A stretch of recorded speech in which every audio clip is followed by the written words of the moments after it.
You know what's so neat? The intro. I There we think the go. very first time I ever did a live stream, Ephra Ehrman was on it. Remember Meandering Mike and Charles Sartori's not here yet.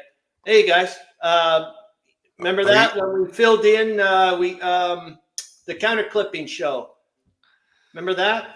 Anyways, that's it. I'm just 1 to 3, so I ain't taking over here. You guys can keep chatting away or doing no, I whatever. want, I want to say like, and what's interesting is, I'm just curious. Can you? I can't see if we have anybody on, but it doesn't Yeah. matter. Hi, if there's anybody on. Is there someone I can take control of? Like, how do I do that then? I mean, you probably Oh, know a you're bit more than I fine. do. No, I don't know. Actually, Hexy probably knows the most. I don't. Yeah, that's what I meant. Yeah. Is there Yeah. something I I've can got the do? chat up. I'm watching. I'll watch the chat and try to Okay. cut us off.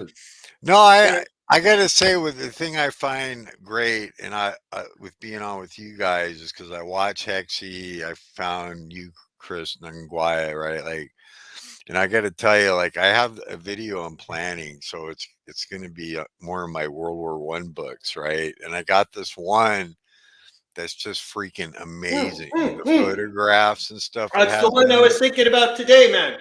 and I haven't showed it to you yet, so it's I know. brand I was new. thinking about it today because you mentioned But it in your freaking Durville Creek the video. but the thing that is a little bit frustrating with it, it doesn't have very many captions.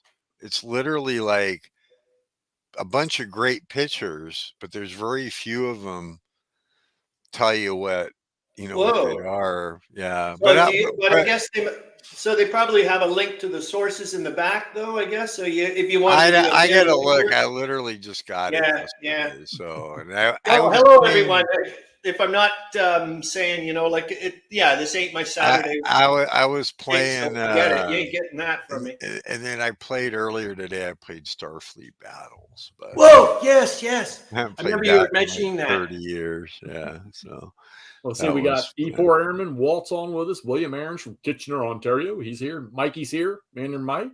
All We got Phil right, Mike hey again. everybody. Camp Sawyer, how you doing, buddy? Cool. See, I can't see any of that. It must be the way I'm Oh reading. man, how do I do that then? That's okay. Don't worry about it. I Let's know, just but still, it would kind of no. freak me. It would be nice. It'd be nice if you can. I Hey, I wait a want. minute. Isn't there some way that I thought there's some way I No, could? if you're on Mike, Mark, if you're on, well, you're connected to his StreamYard. Look over to the right, top right corner, Yeah, it says private chat, and and then then let's comments. see. Oh, comment. Oh, there we go. Oh, Oh, sweet! look at that. There's Charles, Kevin Good, you have Featherton. complete Hey, control now. everybody. Yeah, there's everybody. Great. So hey, so y'all have walked into a. Wait, have we been on a minute yet? Maelstrom. We've been on a minute yet? Yeah, we've been on a minute. To a shit storm of a hailstorm. We're just going to ramble and talk a lot of crap. Cool. Mark And I hope you guys do the same thing. Yeah. The people that are not audio. Just came up with this idea, put it together, and Well, no, it come on. was Mark Ruggiero that actually came up with it. Remember? So I got a question.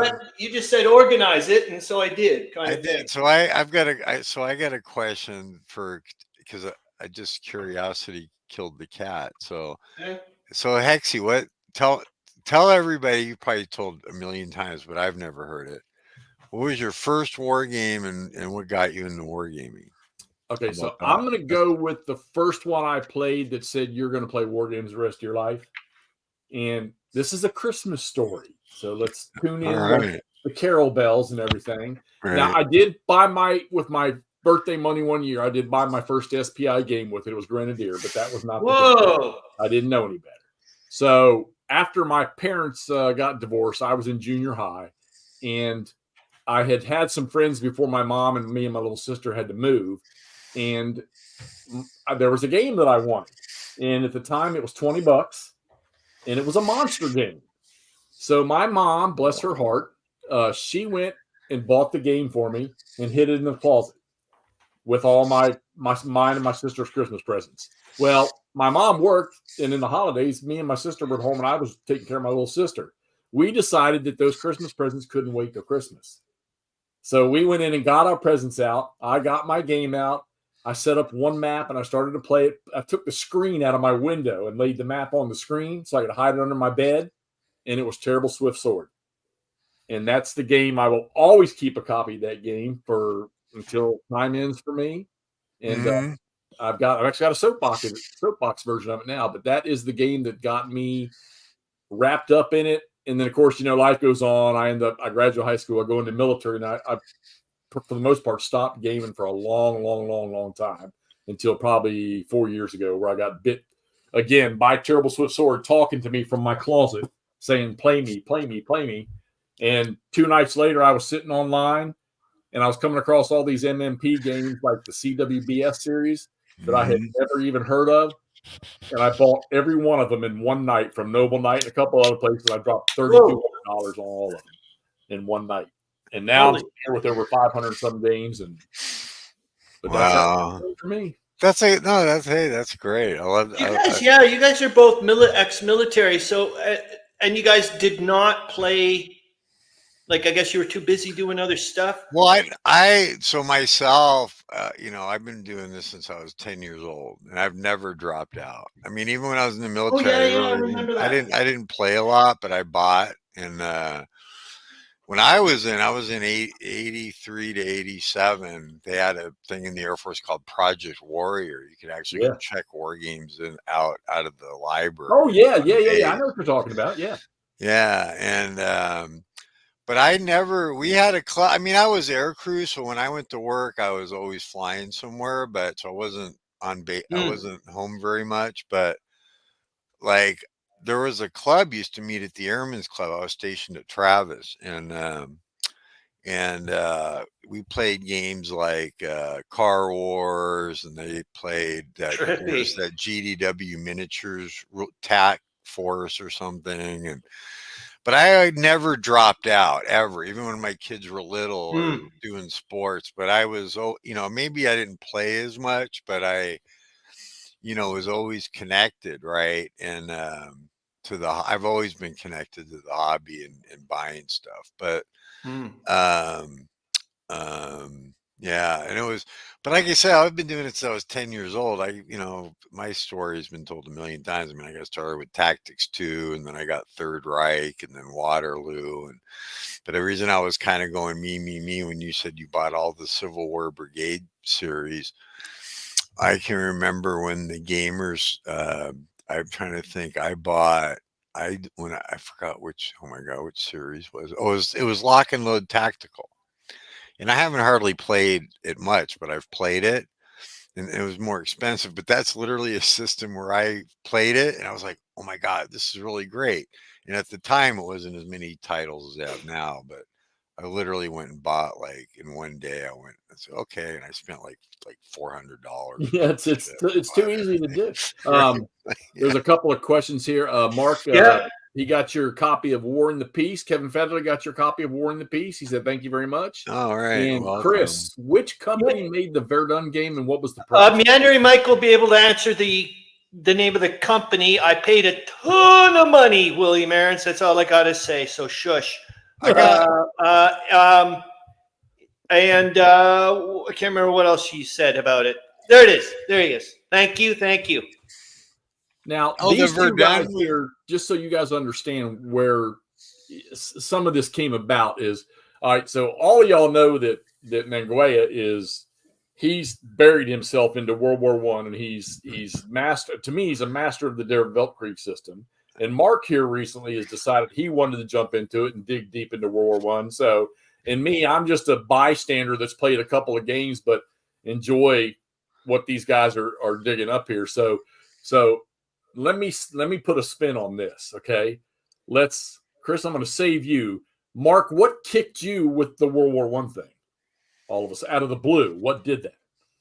Well, okay, yeah, it does put me on the spot. Well, not really. So I guess I'm interested, like, in all facets of military history, right?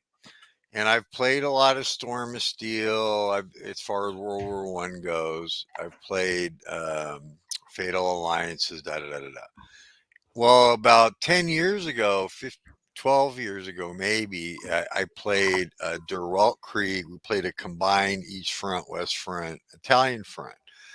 And I happened to I found Chris Nangwaya's channel, and I was watching it, and I'm like, I haven't pulled that game out in years. And so I literally like thought about it and I said, okay, I want to play the game. And then if you think about World War One, you know, as far as like interest level and stuff, I think what intrigues me about it is we're still dealing with some of the fallout from it even today, right? Like in different areas of the world, like the Balkans and shit like that. But and I don't know if I'm directly answering your question, but I really liked Der Weltkrieg when I played it a long time ago. And I said, you know, I want to do something, you know, and I love monsters and this and that. And I hadn't actually ever really focused on like I'm doing right now on the Western Front and the Schieffelin part of it. And I said, you know, and I like doing learn to play videos because if you've seen some of my videos, they're a combination of, they're kind of like yours, but, you know, you're learning to play and I just think it's a really unique system that, um, the Dural Creek's a really unique system in that it shows you not because the way they do the map and the hex sides and stuff, it not only shows you like the way the terrain interacted, but why are actually armies march certain ways and things. And I just like, I always go overboard whatever game I play. So just to give you an idea, I'm building up to do some more Civil War stuff, and so I've got a few books on Civil War. But yeah, the World War One and Der Weltkrieg, seeing Chris's dedication to what he was doing with the Eastern Front kind of triggered in me this like, well, I want to try it again. So let's do the Western Front and then, you know, see how far I get. And I'm enough of a fan of the system and the subject matter that I like to share and do stuff on it because maybe I'll get some other people interested and they can get some of the fun out of it that I get out of it, you know. Well, you know, the maps for I want to talk about those maps for Der Weltkrieg for a second. I think a Yeah. lot of people they look at they're out there. They're going to look at those maps and say, "God damn, that's uglier than hell." But you know what? I've seen I that. don't Yeah. know if I've ever played and I've only played the Tannenberg one in Der Yeah, Weltkrieg. that's a good intro. Yeah, Yeah. it's really good. Well, I don't think people are being deceived because the way they have that terrain laid out in those hexes, it makes movement decisions and combat decisions much easier than you think it does. A lot more easier than Yeah. you think it does. Yeah, it's definitely a game, and Chris can comment on this, but I think it's also a game that overall it's pretty simple, right? There are certain things you got to pay attention to, right? But yeah, the maps and the terrain work great, and it actually grows on you. I remember the first time I looked at it, I was like, oh my god, this is weird, you know, like, but no, it actually makes a lot of decisions and yeah, it works really well. It really does. You know, it's really a genius. In my mind, it's a very innovative and a genius way to present terrain that, you know, I'm surprised more people haven't done or more Right. systems. Now, Mike got dizzy when he first looked at I see that. it. Chris.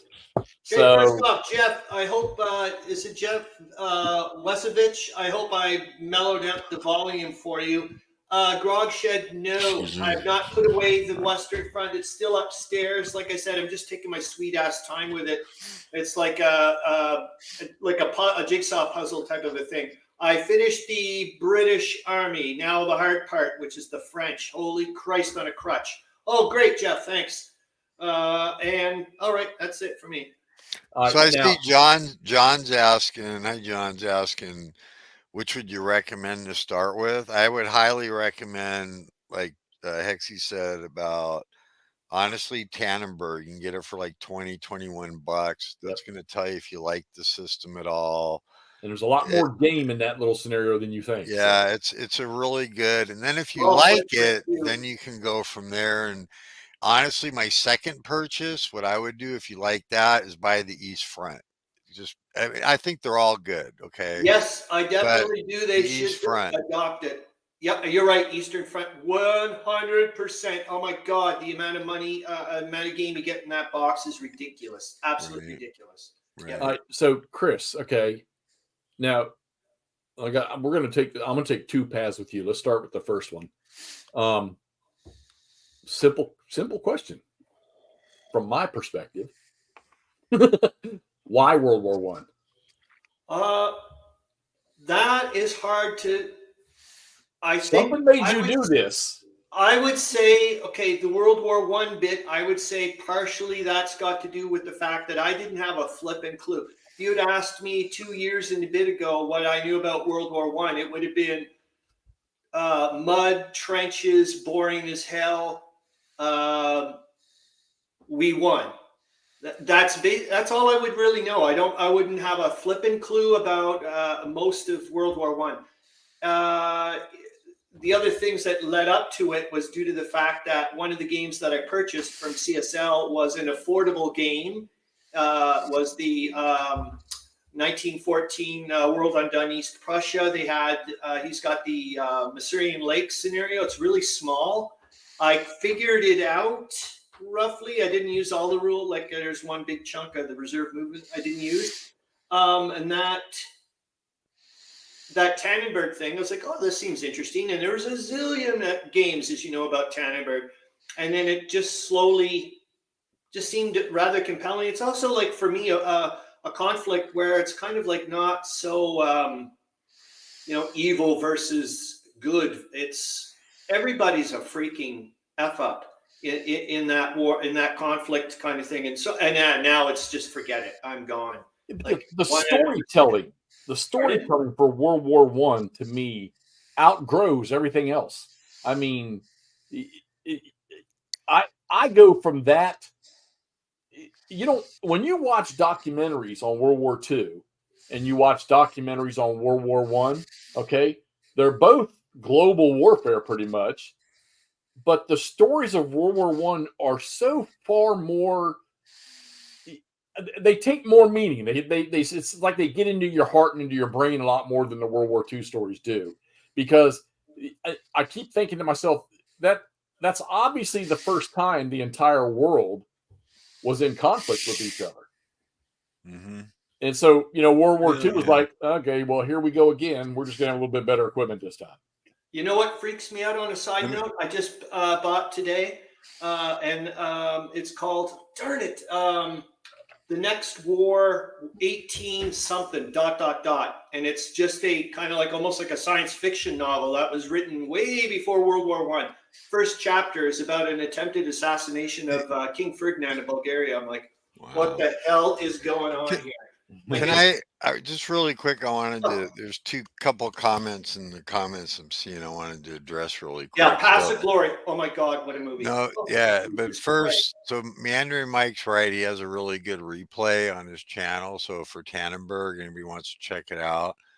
And then I see Charles Latour says, I have 6 or 7 Durrell Creek games. Chris's player scared me from trying it. So I want Chris to address that, but I'll tell you this, Charles, if you want, go look. I'm doing very slowly my explanation of the rules and stuff, so that might help you too. But there's no reason to be scared. Just read the rules. And you're picking this, and in a weird way, you're picking this scary scenario, like Western Front opening bit. Like it's insane the amount of stuff you have to deal with. I'm like.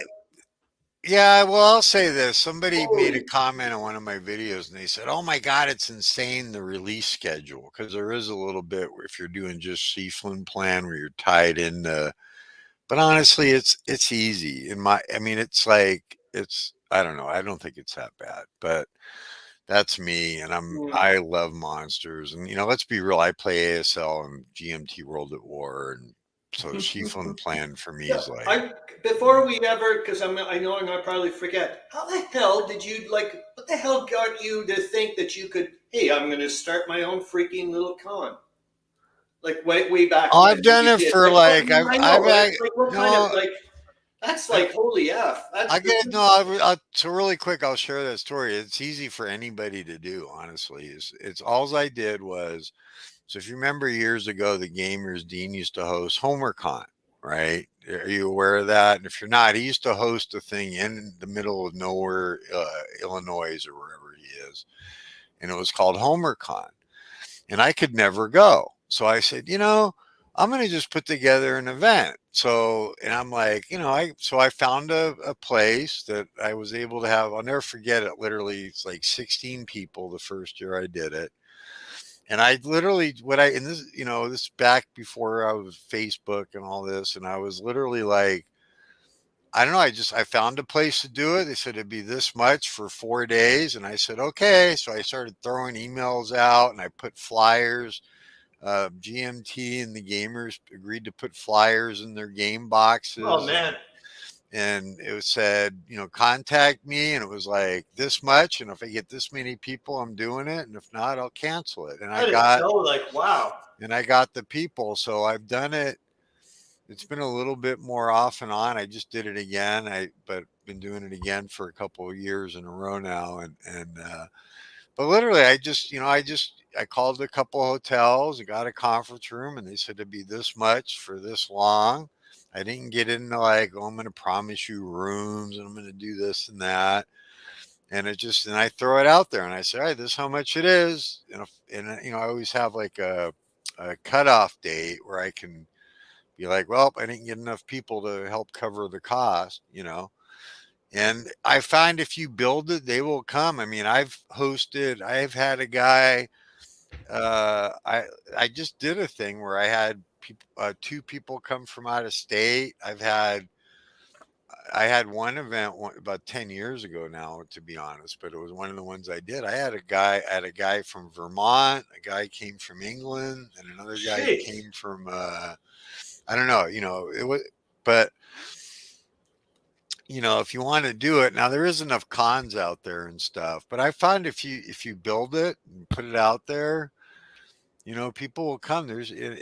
People want to play monster games. They want to get together and play, God, I can just immerse myself for 3 or 4 days. I'm a huge fan of conventions. Like, I think if you can go to a convention, you should, because you get to geek out, whatever you want to call it, for 3 days, 4 days. Oh yeah. And you know what? It's expensive, but it's like, it's not that bad if you split a room with somebody and, depending on how far away you're going and stuff, it's to me, it's all about affordable entertainment. Like I hear all the time people say, oh, I'll never spend $100 on a game. But you know what? If I take my beautiful wife out for a nice dinner or I go out with friends, or whatever, I'm going to spend how much? And I get some great memories and no doubt, but it's gone.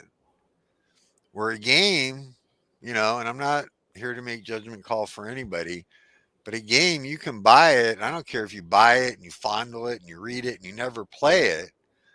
I call it entertainment dollar. And I just, and honestly, it's like, I don't know. I never understood the whole thing about, I mean, everybody's going to make their own judgment call. Well, the Gettysburg Con back in July, I went to the little one year or two before, 4 or 5 people, but then they decided to go ahead and put it out there and then bring in the GCACW guys and put it up for a week. And I walked in on Monday morning up there, which is what I'm going to do next week. I'm going up on Monday. And there was probably a lot of them were out on the battlefield. Stigler and all them were out on the battlefield with Phil Musket. And there was probably 10 people in there when I got there. And I got a chance to chat with everybody, turn my phone on and take a couple of videos real quick of what was going on.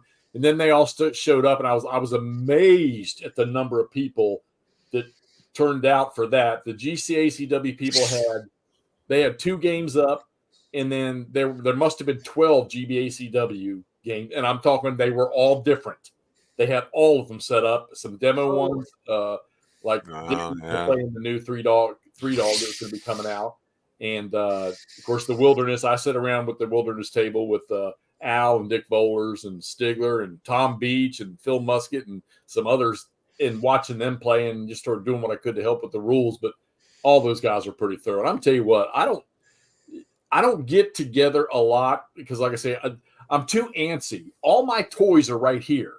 And when I go away, if all my toys are too far away, I get impatient, antsy, and I want to come home and play. And that's probably why, I want to go to WBC. Will I go over there and play? I probably won't. I'll probably want to talk to people. And I was just reading Grog Shed's thing there about he went to an ASL con in Ottawa. God, I didn't even know we had them.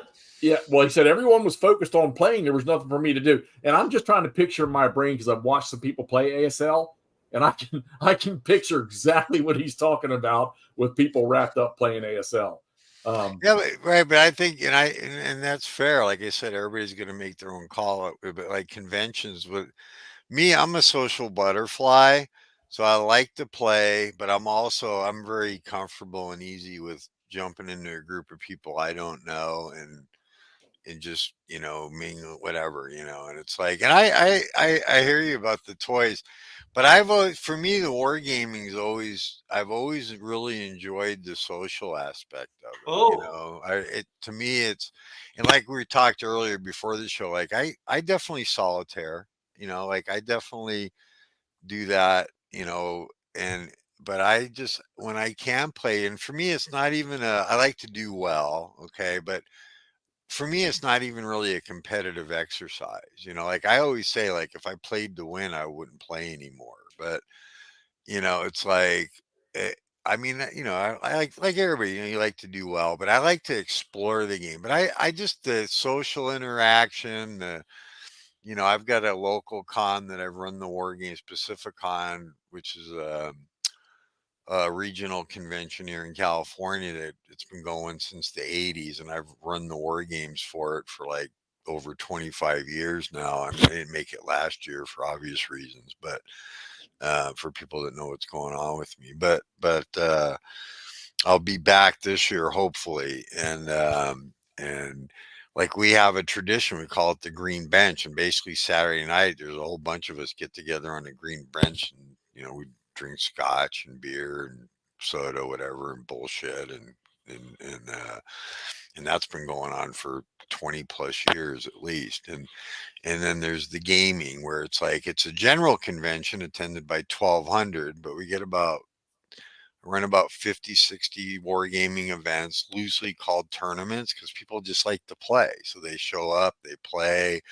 Carl Creeder and them and Tim Porter come run their boot camp there for us. And, it's I don't know. I just love the immersion in the social aspect. But like you said, I'm sure when you went, and you tell me if I'm wrong, Hexy, like, I'm sure you went, and if you wanted to play, you could have. Like, I'm sure there was, and they like, very pestered the hell out of welcoming. me to sit in Yeah. and play. But I knew I wasn't going to be up there all day because, I mean, Gettysburg's driving time to me. It's not, it's an hour and a half at worst during the work day. So, Right. and I'm one of those courses, and I'm like a lot of those guys that were up there is I go up to Gettysburg. I'll just get in my car and I'll drive up to Gettysburg, and I'll go to a particular point on the battlefield, and I'll just stand there and look around for an hour and a half and drive all the way back home just because I wanted to see one thing. And I try to do that twice a year, but this is a whole different thing to me now with I met some good people. Stigler. Oh, everybody sees Stigler on the chat and they think he's so abrasive. Let me tell you something. That dude is a big teddy bear. He is a big teddy bear. Now, I met him in Oregon. Yeah. I got a question here. All right. So, Chris, and you had to know there was no way we're going to avoid this issue. So when I talk about you playing Der Weltkrieg and how engrossed you are in the game, you've gone multiple steps deeper into this. That game sitting on that table right there is not just those square counters sitting on the tables. You've taken this thing a lot deeper with your little markers and the charts you're keeping and the list you're keeping. Over the overhead. Oh yeah, and I'm nowhere near. I would say, if anything, get upset that I'm not doing as. I'll be back, guys. I gotta go for a second. I got it. Goody. I'll just show you the overhead for a bit. Yep, you can see it. Make yourself big. Give yourself solo. Oh, for goodness sakes! Hold on. How do I do that? Is it this one? Hover. There you go. Okay. Yeah, I don't know what happened. At the very beginning, I would say it was already, I knew that I was starting to want to do like a little bit of a story into it. And then Zoe, my daughter, said, hey, why not? Because I was posting them privately for myself, just talking like I was going to talk to anybody doing the stuff. So that way I at least could document. There's so much flipping stuff. going on in this game, as you know. And then I started putting them publicly. Then people started commenting, and now it's become what I said to Charles Satora, basically just calling it like a solo interactive. In other words, I'm playing it solo, but everybody else is also helping me out that way. But after that, I was like, okay, I'm going to start. It's such this game system, or at least for me, the way I'm perceiving it, is such ability to have a sandbox approach to it. And like I said, due to the fact that I knew so little about World War One. I almost feel like, I don't want to get into being deep or whatever, but I almost feel like a metaphor of me learning about this game system and learning about World War One is kind of similar to the way the generals and everybody else was learning about this new way of what the heck's going on. So, and yeah, I want to like get off on into, like I said, making that little newspaper thing and oh God, there's a zillion. Yeah, this is it for life for me. I would love. Actually, the end of March will be 2 years. I'll be playing this flipping game, man. On this okay. So I would love to see, like, once a month that you do a maybe a small video, and in your video, get your PowerPoint out and you create a small little newspaper front page, and you just and you do the brief. You make that newspaper look like what you just played for a month. Now, what I really want to know is you're there, man. You're there. When you're done with this is. I wish I could fast forward to you being done playing this game, because that show that you do when you're done, that damn thing better last about 3 or 4 hours with you talking about telling the story of what you did playing that game and what you got out of. Because I'm telling you what, I don't know anybody. I mean, maybe they're out there, but I have not met, or I don't know anybody that has taken a game as in depth as you are right now, and I can't wait to see the end of this. Oh, cool. Oh my God. On a side note, thank you for mentioning this, because it was one of the questions I wanted to bring up. It was last night, is trying to figure out attributes. Okay, let's say you wanted to role play a military, do a role playing game of a military, let's say World War One, and the characters are going to be military leaders. What would you want, like in D&D? Let's say you were going to roll up a character. Think about what attributes you guys would want to see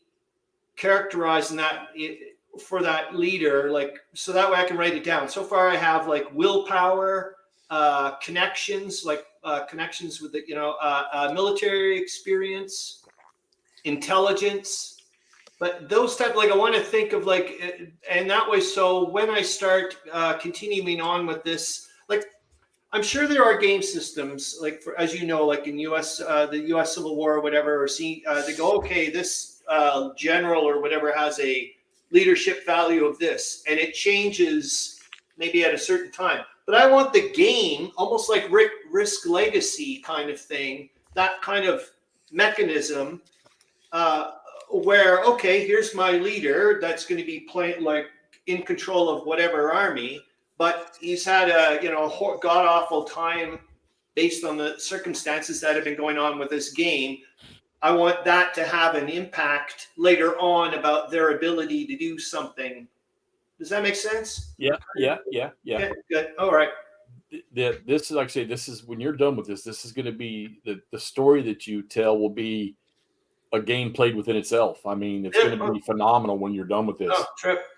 And if you're not exhausted by the time you're done. I got to tell you, I think what Chris does, I am amazed about his devotion to it, because I do it, Chris. I've told you this before on your in comments in your videos and email. I think your devotion to this it's phenomenal. Like, I couldn't do it. I mean, I'm doing my deep dive right now, but I'm telling you, like, at some point I'm going to be like, oh, there's another shiny object over here. Cause like, I'm doing the Durrell Creek, but I'm already thinking of like, okay, what battle of American Civil War do I want to do? Or what, I want to do, or what strategic game do I want to do? And I've got some And I've always been like this. It's not just because I'm sick and blah blah blah. Like I've always been like, But what's you're a repeat offender with certain games, like you were saying. yeah, Halo no, played it's like true. that. No, I've played ASL since 1985, and before that I So played it's not Squad like Leaders. you do once and forget it kind of thing. It's not like No, yeah. I want to go back. I want to go back to them. So, And but what's with this Jutland thing? I was looking up on your BGG profile thing, and it's like one of your favorite games or something or whatever. I was like, what the hell? Potty break for oh, me, Brobeck. okay, yeah, no. So Jolin, well, I'm in the like you said, I'm a And it's coming game. up this year. It's coming up in Yeah, Little from Rock. It's Jack only Green. So 1933. Jack So Green's one. So I have certain designers that I don't even debate whether I'm going to buy their game or not. And it's like Mark Herman, Ray Bima, Ted Rasier, uh, Jack Green, Vance Von Boris. I got a few of them. I mean, they could do a game on Tiddlywinks, and I'm just going to buy it just based on who the designer is. But Jack is fairly well known. I mean, I don't know. It's kind of hard to say, but I think in our age group, he's fairly well known. Like he did the original Bismarck for Avalon Hill, did 77, but he's pretty well known for his naval games, Iron Bottom Sound, and I found they've all been excellent. I've played the majority of them over the years, and he's working on a battle for Jutland that I'll be honest with you, just for the fact that Jack's doing it, like I'm a fan. Like I just know it's going to be good, and it's going to have a lot of scenarios in it. He's been working on it for at least, sorry, yeah. at least 10 years.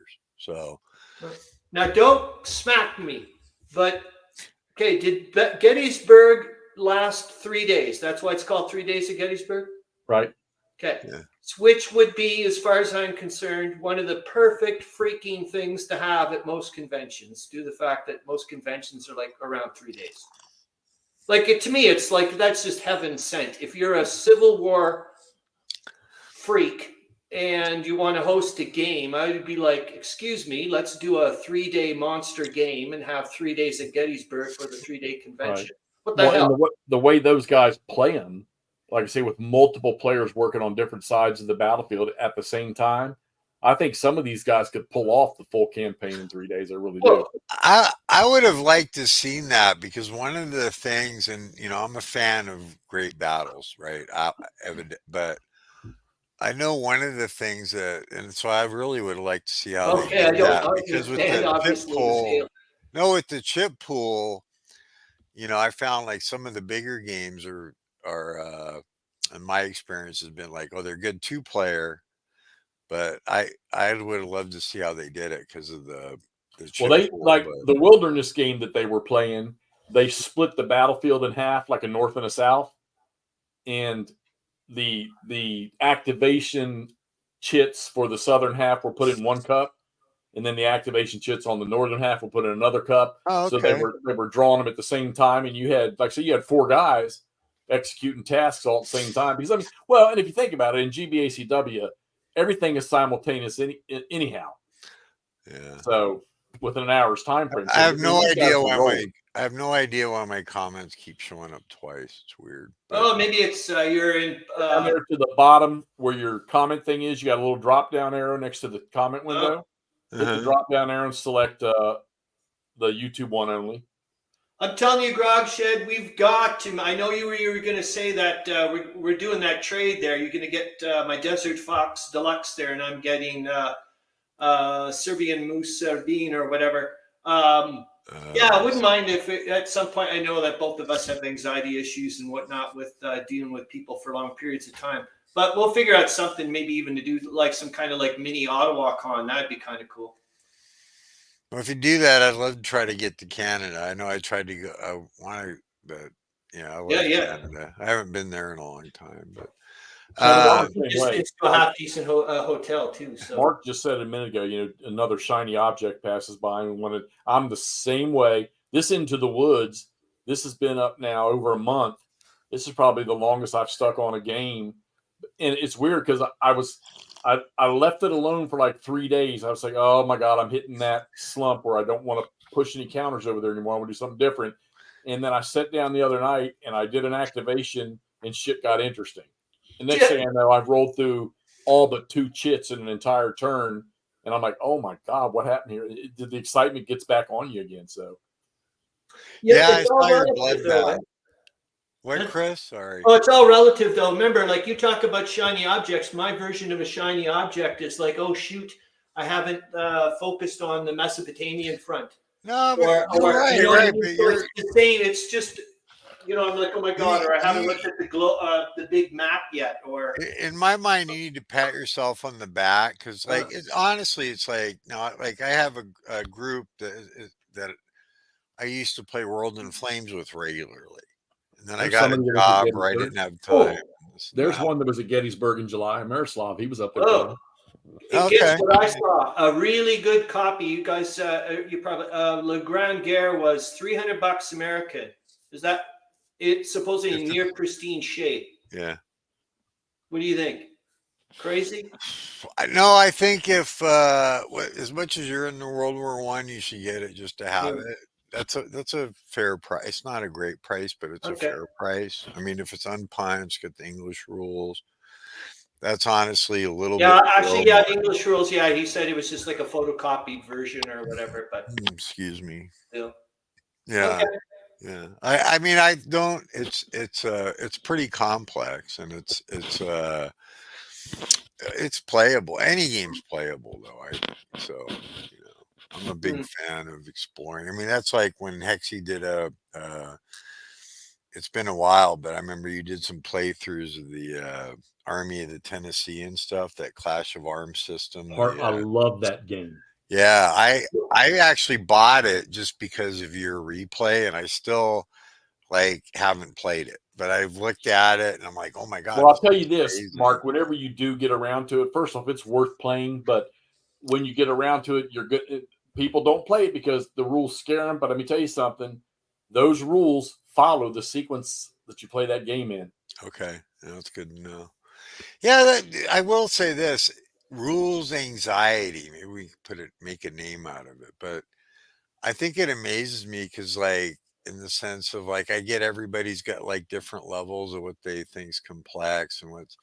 But I found like a lot of games, if you jump in and you bust it out and you just kind of, they. You can if you want you can figure it out. I get asked all the time like, hey Mark, is this game worth learning? And I'll be like, well, I think so, but I don't know about you. But but I won't lie to people. I'll tell them like World at War from GMT. I just use that as an example because people freak out because there's a 200-page rule book and you use about 20% of the rules 90% of the time, right? The rest of Well, it's and kind of tell like people don't, I'm it's going to tell like anybody and everybody, don't, you know what? Don't freak out because you miss a rule or you actually exactly. don't, because you know what? You'll We never all have any do it. fun playing a game if you do that. And we all do it. Like Yeah. I've played, I don't know how many games, and you get to and you're like, oh, I screwed that. I've done that on my videos, like people don't get, and that's what's like when Nangwaya or me or you talking about a game, let's address that just for a second. It's like, I'll speak for myself, but I'll bet you guys have had the same experience. Like you screw something up and you're like, and next video you fix it or whatever, but it's like, they're hard to do. Like you read Yeah. the rules and 2, 3 times even, and then you play it and you're doing these videos, try to help people out. And then it's like, I don't know if people realize how hard a work it is to do the videos. And, we're not the only ones that do them, but I don't know that people are aware of how hard a work it is to try to teach a game, like do a learn to play video. And Right. then, and like I did a series on Anzio, which I really like. I think it's a great game. And there was a guy commenting on there, and I tell people, I'm saying it right now, if you ever go watch my videos on that, go read the comments this guy made. This guy is like Chris with Der Weltkrieg. Like I think it's the only game he's ever played, Anzio. Like his knowledge of it was phenomenal. Like, like it was, hey Mark, you did this wrong. And I would be like, oh, please comment, tell me. And he would write these, and I said, you really need to write like a player's guide or something. Russell Guilford that does the SPI archive, SPI. He had messaged me one time a while back when I played the Drive on Stalingrad from SPI, and he said, man, he said, let he me asked go me if it was okay if he put the video on the SPI. I said, sure, by all means. Now I've got like 10 of them on there, but I noticed that he took the video and he time stamped certain events in the game. I was like, damn, I never even thought about doing that myself. I don't even think I know how to begin to do something like that, but he did it. And I'm like, now that's impressive because it can help that person that wants to see certain aspects. Like if you're teaching a game, that would be an excellent little thing to do to your video. Say, hey, jump here for movement, jump here for direct fire. That would be awesome. Well, that's good. No, that's a good idea. I mean, I did some on like Grognard's the Death Ride, which people, I could tell you, Death Ride, people either love it or hate it, and I'm a fan. I hated it. Yeah, that's fine, right? It's not for everybody. But like with that, I actually broke it down. I tried to I did a fire example, movement, but there wasn't time stamped. It was just like separate videos. And then of course I've done the ones that really people have a hard time watching, I'm sure, where they're like an hour and a half long, and but I, like all of us, right, we do it for fun, I think. Well, I know that my highest viewed video is the one I did about 2.5 years ago, where a guy contacted me and said that he and his wife wanted to learn to play Great Battles of the American Civil War, and he needed some help teaching her. And he asked me if I could do a video, and I shot like a hasty video that runs down just a basic blow through all the major rules. Yeah. My God, I get more hits, and I need to update that thing because they've made a few changes, but yeah, I get more hits on that to get people playing. No, that's right. Totally agree, Kevin Featherly, man. Yeah. Oh yeah. What do you say? Yeah, don't play a game and think you're not going to boo-boo it. If you do, if you catch the mistake you made, if it's too much of a headache to sort of rework everything you did, you know what? Move on and just don't, catch it the next time. Right. Yeah, meandering Mike That's there, right? Right. 3 hours and 55 minutes. It's like 3 hours at Gettysburg with 3 hours and 55 minutes of Zorn. I know, man. Holy jeepers, jumping. Mike gets after it when he does. Oh man, 100. Like Mark, man. There's one person I keep thinking that you got to get his ass on your show. Is meandering Mike. I told him I wanted to get him on to talk about Mike is welcome anytime. 100%. Holy absolutely. That guy is like just pumping the stuff out. Yeah, so you talk about earlier, Hexy had talked about buying a bunch of Civil War brigade system at once, and hey, Eric, I've been selling a lot of stuff, but I watched one of Mike's videos on those. Oh my God, what's it? The Historical Board Game Company or whatever, they do those. The little one. So literally, I watched that one video, and I think that night I went and bought I just got them the other day. I got like 5 titles, I think, all at once or something. I was like, okay, now I'm gonna check these out. Yeah, these look cool. I'm really bad about that, Speaking of getting people on interviews, Sawyer, I know you're still there. You're next on my hit list, buddy. You're coming on somehow. You're coming on a stream with me somehow. Yeah, those would be good. Those are fun to do. And you know who I wish wasn't so camera shy is Charles Satora, because that guy's got a freaking knowledge base in his head.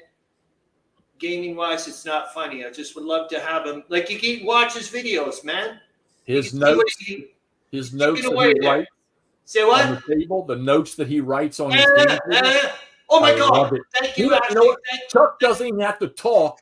Just film the board and let me look at the notes. I know, and I love stealing from other people. And he's one thing that I know. When I saw all that stuff that he was putting on the board, I was like, hey, wait a minute, I can do that type of stuff too. I saw your notes there today, there, Hex to Hex, beside Rock of the Marne. I was like, oh, that looks nice. I can't wait till you play that, because let me tell you something. I had Tony's Board Life, Tony went to play it, and he was starting to hit that slump. And I was watching him play it, and he was starting. And I said, Tony, you need to finish this game. You're going to miss out if you don't play this game through to the end. You're going to miss the excitement. And he did. He went ahead and played that, and he told me, he said, you were right. He said, I'm glad I stuck and played it. Well, like I said, when I watched your thing before we started, I was like, holy cow, I didn't realize there was all these nice little wrinkles with supply and stuff. I went, ooh, okay, I'm into that. Like, I want to have a major headache. Like when it said, you got to make sure it's the proper headquarters is supplying that unit. I'm like, yeah, that's what I want to see. I want to get the Paris one. My coffee. Say what? Go ahead, get your coffee. I want to get the Paris one that from SCS. It's an older one. Oh, Drive on Paris. Yeah, yeah. That is World War I, right? Yeah, it is. No, it's a good one. It's good. It's fun to play. I like SCS to a point. I like some of the games, but I was gonna say. So I see William Merendi, or he put a thing on here about. Looks like. He says, Grog Shed, people do get together to play various games and RPGs. Haven't seen War Game Group other than Warhammer, but I keep trying to get together with his grandson and stuff. What's interesting, the only reason I saw that, and I wanted to just say this, like if you want to try to recruit players in your area, hopefully you got a game store that maybe has a board game night and you just show up with your stack of war games and you play whatever they're playing. But I'm telling you, it works. I've recruited a couple of people locally over the years. And what's really interesting is, and this is getting a little bit off subject, but I think what's really interesting, there's always the discussion online about, do you need simple games to introduce new players? And I'm going to tell you 100%, it's all about subject matter. I'm telling you, like I have taught people that have never seen a war game in their life, and there's two that were World at War, taught them, they still play it. Never played a war game in their life. Played other games, but not a war game. And then Bomber Command I use that as an example. That's what I did for a long time. We went to my local game shop and just kept showing up, and finally one guy comes over and he says, you're always bringing these stacks of game. And he's like, this one looks interesting, and he picks GMT Bomber Command, and I like it, but it's definitely a game that's like process driven, and I'm like, oh my god, he's going to be bored to death. And he's not a fanatical war gamer, but since we've played Paths of Glory, and there's been a few others, that he's went out and bought, and we managed to get together and play. So not that that's what he was, but I said, if you want to try to recruit new players, it's definitely, I think, subject matter over, complexity, because subject matter holds their interest. Oh, yeah. So. There you go. Eric Goebel played Rock of the Marne there 2 weeks ago. There. Yeah, he's like Mr. World War I, because he's also just was playing the one you sent me over there, the GMT one, the other one.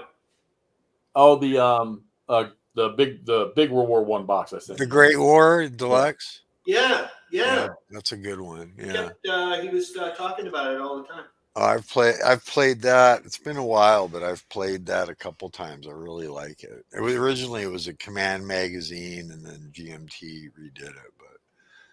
But yeah, I really liked that one quite a bit. Oh, what was the other? The Grog Shed there was mentioning. He just was playing the first edition of Death in the Trenches, which is from the Schulze game or something like that.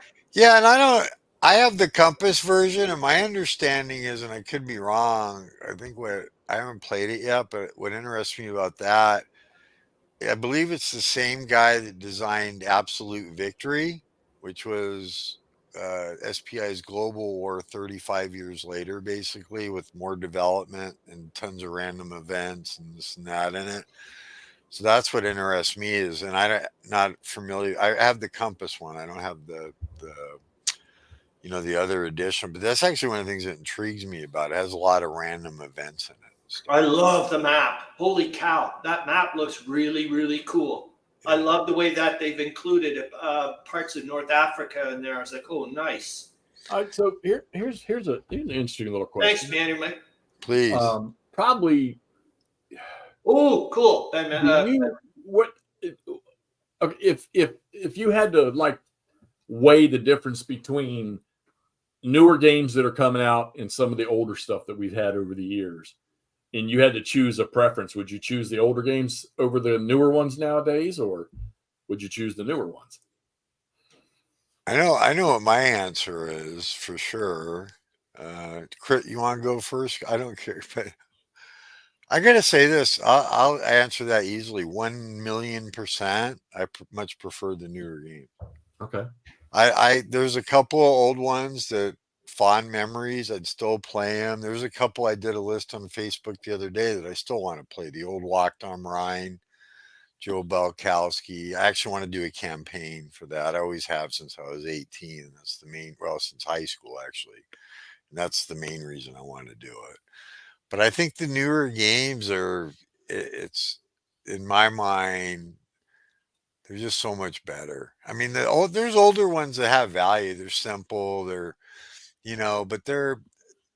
I think a lot of it's nostalgia. Like I have gone Yeah. back and played some of the older ones, and I'm like, I had great memories of it. And then when I bust it out and play it now, it's like, it's okay, but so I don't know. That's my answer.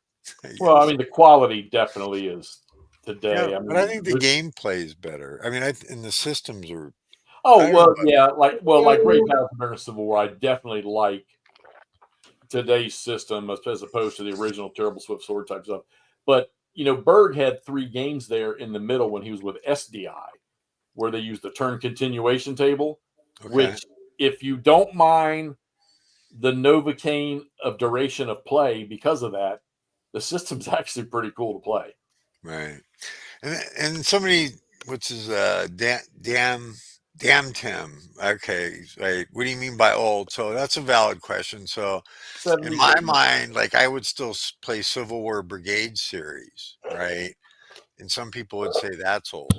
I mean, it was late '80s, early '90s. I mean, when it started, right? So but when you said old to me, I'm thinking way back to like a lot of the old Avalon Hill games that we all have fond memories of, or a lot of people do. A lot of the old SPI games. Right. And don't get me wrong, I have like some that I still want to play. Like I said, Walked on Rhine. I got the Island War Quad. Um, there's some that I would still play, but they're not like when the question's put bluntly, like you said, yeah, for me, I it's not just the physical graphics and stuff. I think games have become a lot more innovative, and then too, I like games that you don't have total control, right? Yeah. I don't mind, but I mean, I like OCS because it has surprise, like you take the difference, you get the surprise Surprise die rolls, roll, right? the CWBS, the command system. yeah, the Great Battles, American Civil War's got a lot of variable stuff in Yeah. it, and it's like, Chit pull changed, I think, the gameplay quite a bit. yeah, yeah. But I don't, I prefer games that take some of the control out of the player's Right. hands because we already Well, have too much knowledge. yeah. And in the early days, I mean, if you, some of the most of the games I can think of, the Fog of War, the only thing you really had was your dice roll. And it just got better and better as mechanics were started. Can some of these games? Well, you and I both like the monsters, and obviously Nangwaya does too because he's playing one. But the I love details have just gotten so much more. I mean, I read through the Into the Woods stuff because that was Dick Whitaker's. That was his game. The whole system is him. I mean, he's the overseer of the whole system now, but that was his game. And I read through the battle book rules for that game for Into the Woods, and I'm like, damn, he put some work and research. And I'm thinking to myself, well, what in the hell is this rule in here for? And then you sit down and you move a few pieces, and all of a sudden, boom, you come across that rule, and you're like, oh, I get it. He was right on. So, Right. I mean, it's just amazing what these guys do. Right. Chips and cards equals more chaos. Oh my God, the amount of comments. I know I'm not replying to any of them practically, but it's like, holy smokes, all the stuff coming across. I'm like, whoa. Yeah. I wish I knew what that meant. Damn, Tim says I often feel newer games are exercises in proof of concept. Huh? I'm not exactly sure what that means, but Well, maybe what do what you we were just talking about. I mean, if I had to guess, we know all the additional rules that they're putting in there is really you're proving, you know, okay. So I like to think with my Civil War games, what these leaders, maybe what their ability was, or what their decision process was, or whether or not, because of the way the rules are, whether you as the player can freely make the correct choice. You can't. And some of these rules now that, I mean, you may not be able to. And some of these rules nowadays, I mean, and see, the Civil War Brigade series is the prime example. Hey, I told that brigade to go here because I thought there was a column of soldiers coming right down that road. But guess what? That column of soldiers is not there. Okay, I want you to go there. Not so easy. Which to me, that's got to reflect what word of mouth or note passing command structure was like at that time. Right. Well, that's a good point. Okay. So I got to add, Chris. I know you're looking at your Dural Creek. Is that map blown up or what? This one here? Yeah. Nope. No. Okay. It must be just It's straight up. As far camera as I know, this angle. one's straight up. This Okay. one obviously isn't. Oh, you can't No, see no, it. it could just be me and Oh, your yeah. camera No, angle. it's It looks like the pieces are bigger and stuff. That's what it maybe was. it's the counters are.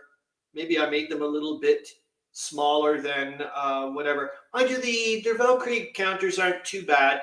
That's where we're starting to get into about, you were saying, Mark, there about all the newer games or whatever. Let's be, though, on one side bit is, as you know, there are some games that are coming out now, lots of them that look great on the screen and so on and so forth. But then when they turn into an actual physical product, these people forgot about things such as, oh, by the way, there should be a gutter, in the rule book. Now I can't read the goddamn thing. Or it looks great on the screen with that font. Now it looks like shit after it's been printed, and so on and so forth. There's a point for balance of function. I mean, I know the old games. Look, the very first game I ever had was GEV or GEV or whatever the hell you want to call it, the metagaming. You have to cut it with scissors, those counters. There wasn't even, no perforated whatevers. I don't miss that bit. That's for bloody sure. But the function. They might. Yeah.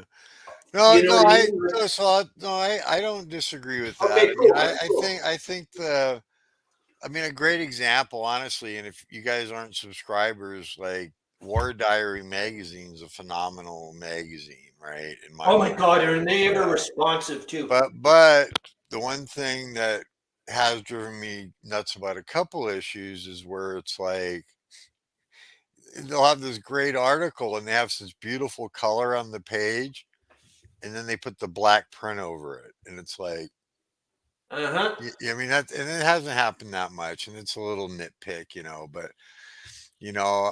I found that yeah, I do think that I think that's valid. Now I don't get too much.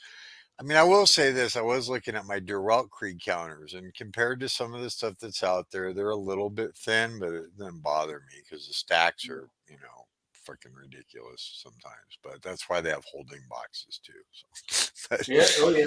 Oh yeah. but yeah, I agree. I mean, I think sometimes, like, Redmond Simonson SPI was a genius. You look at, it's one thing you got to give the SPI games is, and I have a friend of mine, Kevin Meal, and he's in his 70s now. But when he was in college, he worked in the art department in SPI on weekends, and he would tell me, and I've talked to Roger McGowan about the old days, how they would have to, all the work they would have to do just to even get 3 or 4 colors, right? All the different steps and da da da da da. It's all been eliminated now because of computers. But yeah, there's a certain amount of functionality. Like, I know that there's been games I've played where, they had room on this player aid card where they could have put this as a table, or they could have arranged the tables a little better. But that's all, like, to me, is kind of nitpicky. Like I've always said, to me, the creators that we have in this hobby, I appreciate them all, because without them, we would have no games to play. Yeah. And if you think back, what what the hell did we do, when we were kids 40 years ago and there was no internet and we had these games and they were errata free? No, they weren't.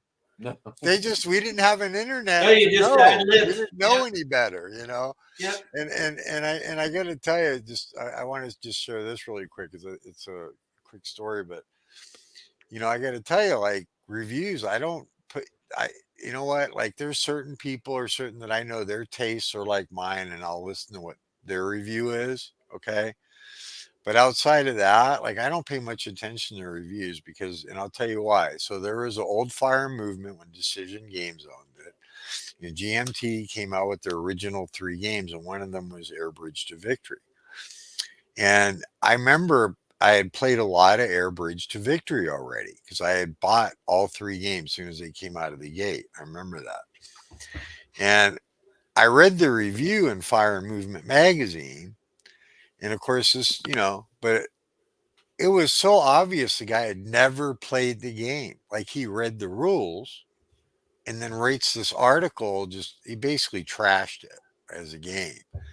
But it was like, well, wait a minute, he's got this wrong and he's got this wrong. And that's not how it plays out. He's got like the rule right, but the actual play of the game, like, anyways, I know that's going way back. But ever since then, I found like, that like my judgment, just like Hexy may not like a game I like, or you like vice versa, like I'll look at it for components, but I can say this for myself. I've never had a review that said, okay, I'm not getting that game because of this review. Never. I mean, I- unless there is 1 or 2 people that I've played that I know have very similar taste to me, and I know if they like a game that I'm going to like it. Have you bought a game because someone didn't like it though? I've done that because I'm like, wow, everything that they bitched and whined about, I actually No, get off on. no, I can't say that, but I don't really watch a lot of Oh, okay. reviews. I mean, I've watched some, I just don't. Well, do you find like, okay, so you buy a game because maybe the engagement is something you're very interested. You buy it, you're all Subject. excited, you read it, you clip, you punch, you set it up, and you play a turn. You're like, in your brain, maybe not these words, but like, this sucks, and then you take it down. I literally now you call me what you want. I'm a game whore, but there's literally 1 game, Yep. literally out of all the ones I've played that I couldn't find something I liked. So maybe I would say I actually tend to look for something I like. Now that doesn't mean, yeah, I may not play it again, right? But there's only been 1 game ever, and I'll just tell you, it's Avalanche Press, John Prado's Third Reich. John Prado's had nothing to do with it, and some people love that game. Okay, and nothing wrong with that. But I literally never forget when I got it. I read the rules. I go, this looks like it'll be fun. I set it up, and I was playing my son, and my son. He's 36 now, but he was about 15 at the time, and back then he played war games with me. But I never forget it. I put the game in motion. I can't explain it any other way, and it was just broken. Like the Yeah. political system, like it just didn't work. Like all of a sudden, when I read the rules, it was like actually, oh, this is going to be easy. This looks fun. But you know, putting, but then actually starting to play it, it was like it went off the rails. I had 10 million questions. I literally packed it up, and this is whatever enough years ago where all I know is I sold it. But I will say this in fairness, I am the type of person where sure I got games I might never play again or I've sold, but I'm more definitely like the person that's like, what did I like about the game? Than Hmm. more of, even if it's just a piece of it. Because I guess some of the games I have, and why do I buy a game? It's usually the subject matter. I'm the type of gamer too where I get a game because of the subject matter, and then I'll read books about it. It's not like some people are the other way around. Like they'll read a history book and be like, well, I want to Right. get a game on that. So, but Well, yeah, I have a buddy that he has this habit. We won't say his name, but he has this habit of buying games, never playing them, and then selling them and then 6 or 7 months later, he sees Buys somebody them again. playing it, and he buys it again, and then he might get it on the table and play it, or he might. But you know what? I love it because it shows that there's a spark there of interest in something, and he's the prime example. And you know, Todd and I think we both have this. We have a similar approach to. You know, it's nice all these guys that do these wonderful reviews and they do all the editing, and it's awesome because they clean up a lot. But I'm more, and I'm Todd's the same way. Unless we're doing something specific, we need to do a concise video. You know what? Turn the camera on. Here's what, Mark. If I'm going to go watch your review or Nangwaya, I want you to turn the camera on, and you both do it, and I want you to talk about what you're doing, what happened. I want to hear your completely incorrect English, misspelling, void of, even if it's void of knowledge, what you're seeing or what's going. That's what I want, because you know what, and we talk about this all the time. That's how we play the games. What you're doing that way, just being natural with what you see, it's the same damn thing when I'm standing over here over my table playing a game. Even if I'm not videoing or talking about it, it's the same shit that's going through my head. And that's what I don't. It's fine. You want to give me all those great, wonderful, you know, lead-ins and clips and fade-ins, and that's awesome. That's great. I don't. It doesn't bother me at all. Right, But I'd rather just. Dan Sawyer, he's another one that does this stuff. He's got a camera in his hand and he just talks about what he's done. Well, anybody, I've seen everybody on here's channel, wardrobes, like I think too, is like, and if you've seen, well, you know, I'm assuming you've seen at least something on my channel that, yeah, you know, I don't do any of that stuff. It's literally pretty raw. It's like, okay, roll them. Here we go. Yeah. Right. You know, and it's just like you're sitting at my table, honestly. And it's, you know, I mean, yeah, maybe I don't know, but I think it's raw and it's nice and yeah, Well, I hey, agree. Yeah. are we going to have 20,000 subscribers? Probably not.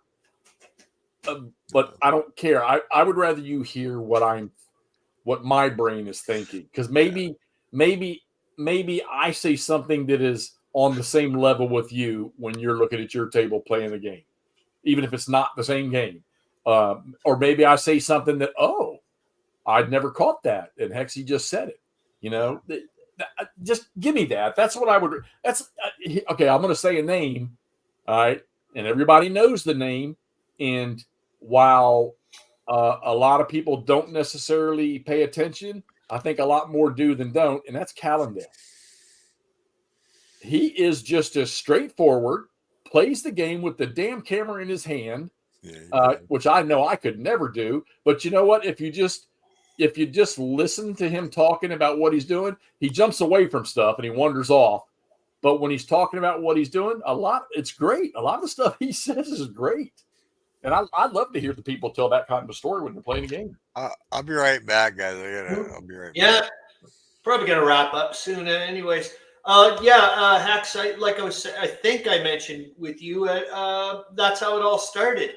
Remember, I contacted Callendale and hoped to God that I said, "Hey, is it all right if I can post your videos, like your playthrough videos of Dervell Krieg, on mine, like piggyback it on the show?" And he was like, "Yeah, whatever. It's a free world. Go for it."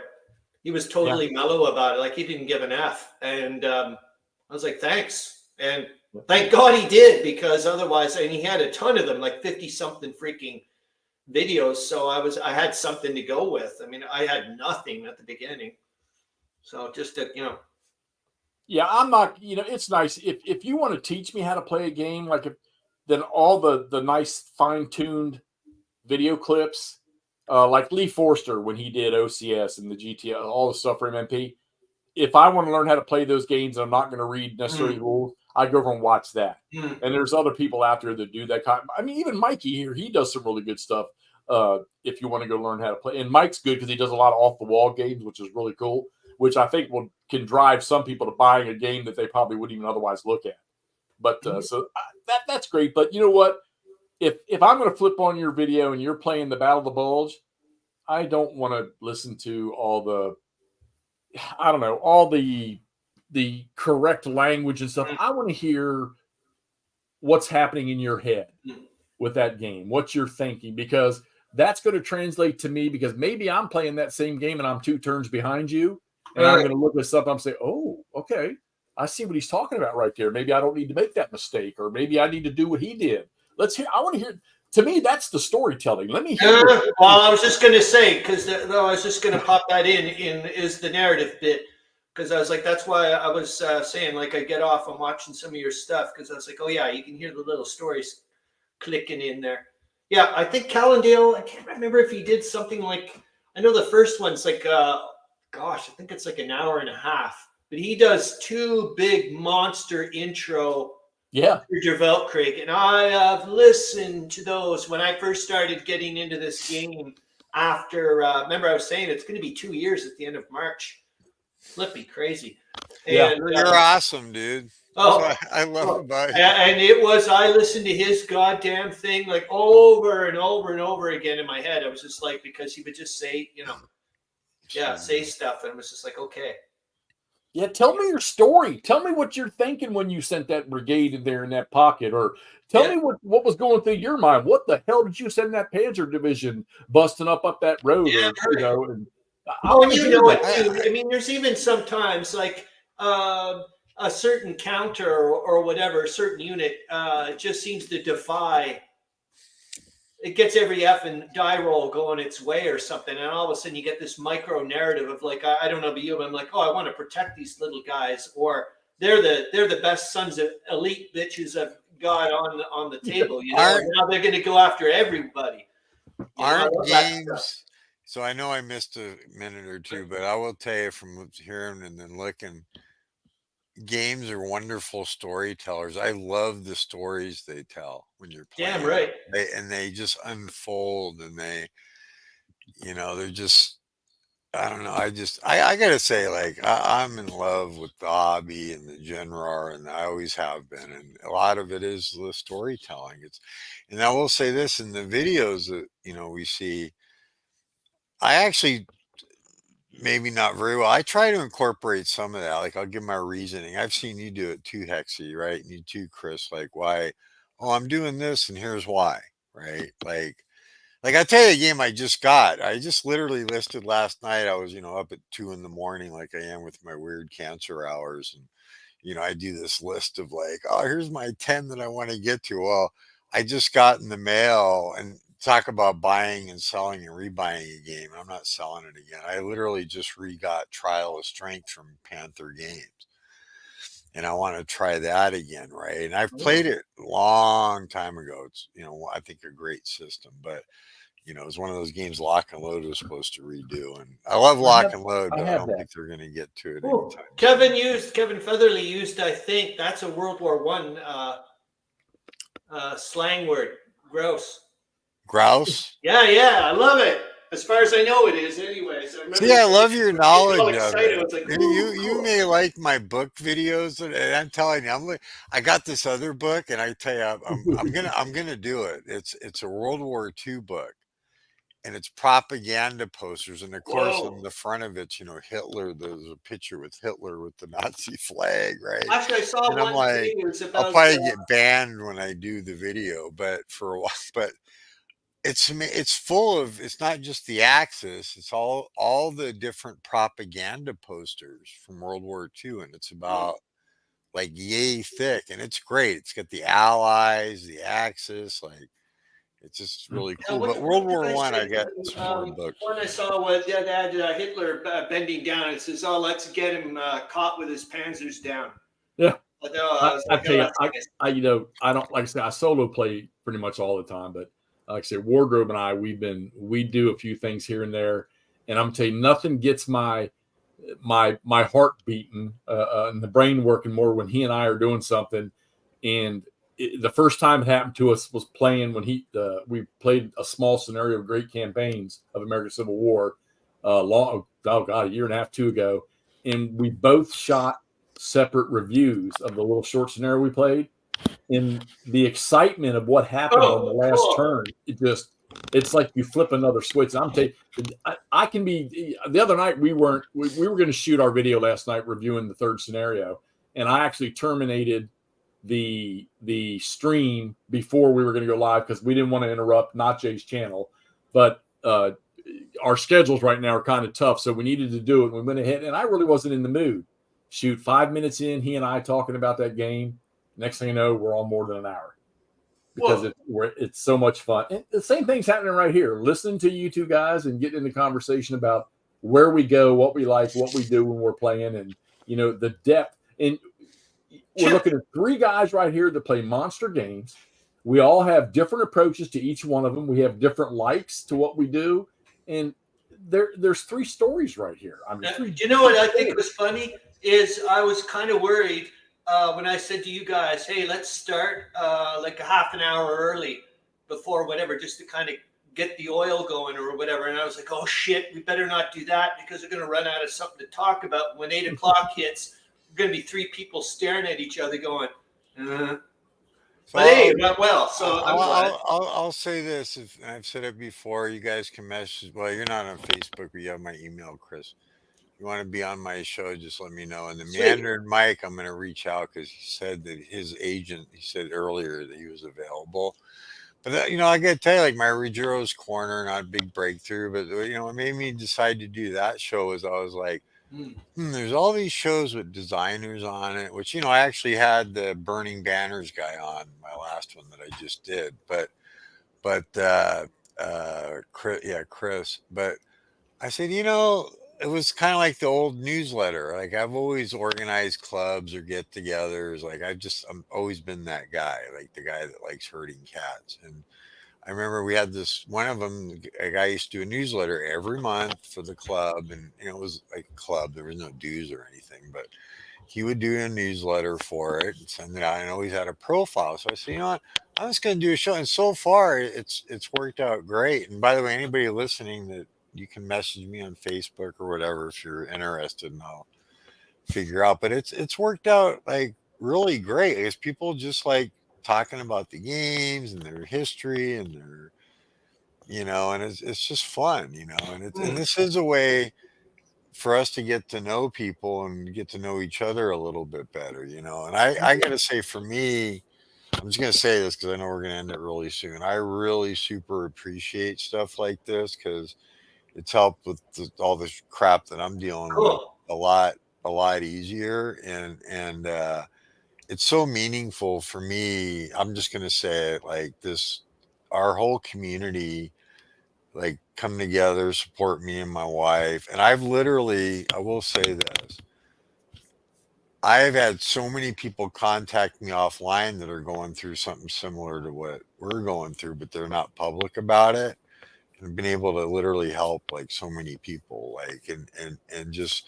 And what I mean is that they'll ask me for advice of all people, but it's like, oh, I'm going through this, or my brother, or my friend, and I've learned a lot through that. And it's like, anyways, I'm just gonna, all right, I'll cut it off because no, man, go. Literally, it's literally just like stuff like this to me. Just it means a lot. I might last a year, I might last 10 more years. Odds are I got maybe a year or 2 left, but if I'm lucky. But the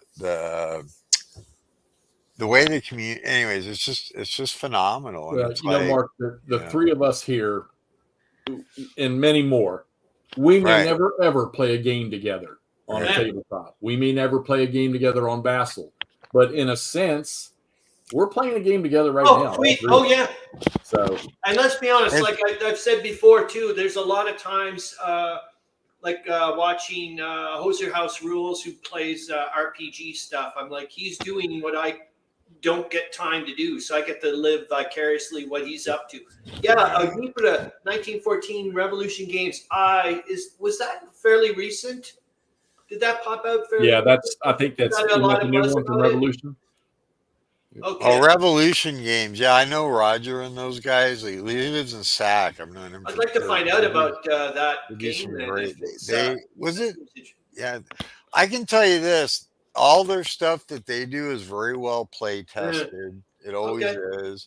I've never had a disappointing game from Revolution. Yeah, and their stuff is great. And they did kind of like what a not a reskin, but a version of one of your Civil War series. Well, they're pretty much putting out all the Herman Lutt and Blind Sword stuff. Or something. Yeah, and they've been doing that for a while, and I've got them. I literally, that's like auto buy, honestly. The other company, just really quick, that I want to really give a big shout out to is, and I got to tell you, they're really setting the standard. And if you haven't tried any of their games, is VUCA. Yeah. Those guys. Whoa. I'm not talking just let me tell you really quick. I'm not talking just graphically. These guys, I met them at Consim Expo this last year.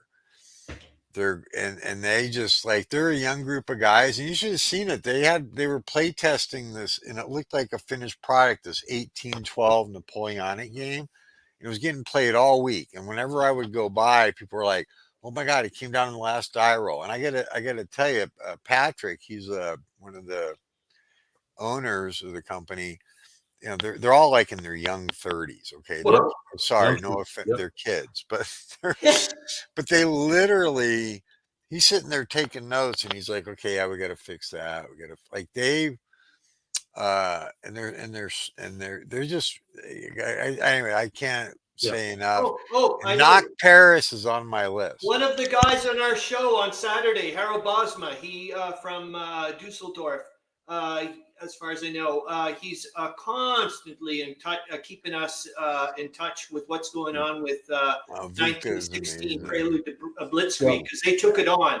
Patrick sent me 3 games a while back, and I got to play one of them.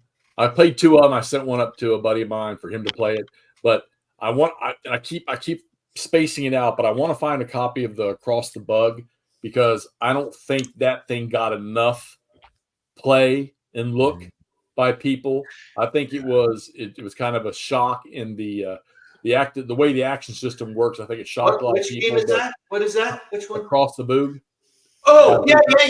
The map looks amazing. I want to get my hand. I need to get my hands on a copy of that game. I gotta tell you now. If I would tell you this, Hexy, if I had an extra, I'd send it to you, but I don't. I have 1 copy. Right?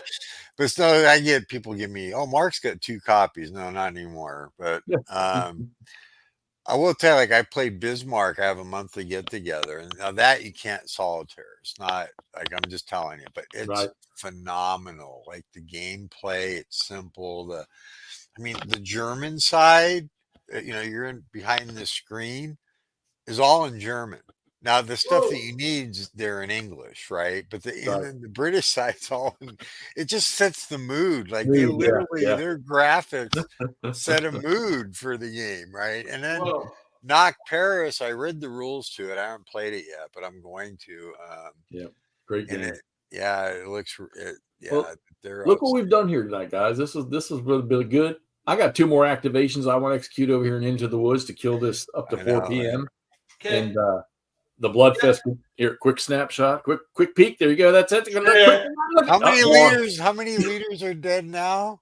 Okay. So I posted my thing the other night, and I misspoke and said 5. I meant 5 activations, and there were 3. So I posted that, and I walked back over to the table and executed another activation. And sure enough, a regiment took a loss, and I had to roll for the leader. And you got to roll a 0 to kill a leader. And damn if I didn't kill a 4th one. I was like, oh my God. We're playing really, and I know we got to get going but we've been on here for a while. But I will tell you this. So I played a 6-player La Bataille from the Marshall Enterprises, the newer collectible, but Austerlitz, right? And we played it over 3 days. And that's so funny that you mentioned La Bataille. We used the Premier rules, which doesn't have a lot of, but you use your leaders more. And I had taken a break because I wasn't feeling too good. So the guys kept playing. And then when I came back to play some more, there were like 1 dead French leader and like 6 wounded ones. And it's almost the same thing. Like you got to get these like extreme rolls, right? And I was like, Jesus Christ, my friend Dave, was playing the one of the players on the other side. He's like, I felt guilty. And I'm like, what the hell did you do? Bust out the sniper rifle or something? Oh, man. It's pretty funny. Good show, guys. Great Yeah. discussion. What a Great trip. This input was, from the crowd. Awesome. yeah, I don't know if we're going to do it in 4 years from now, if we're going to do it every week. But like I said, I thought it was a good idea to do it on the off town hall thing, like you were saying, Mark, when to organize it. So I don't know if you want to do it again. I'm up for it. We'll think about it. Yeah, I'll email you. I gotta get I'm- your phone number. Or do a rotation. I don't give an F. I mean, like I said, I can just leave my channel open and you guys can snag 2 other people and have. No, I can set one up. So I'm just here to just hang out. So yeah, so Hexy is trying to lead us down the path of like, okay, guys, it's time to end it. Oh yeah, I am. So, Yeah.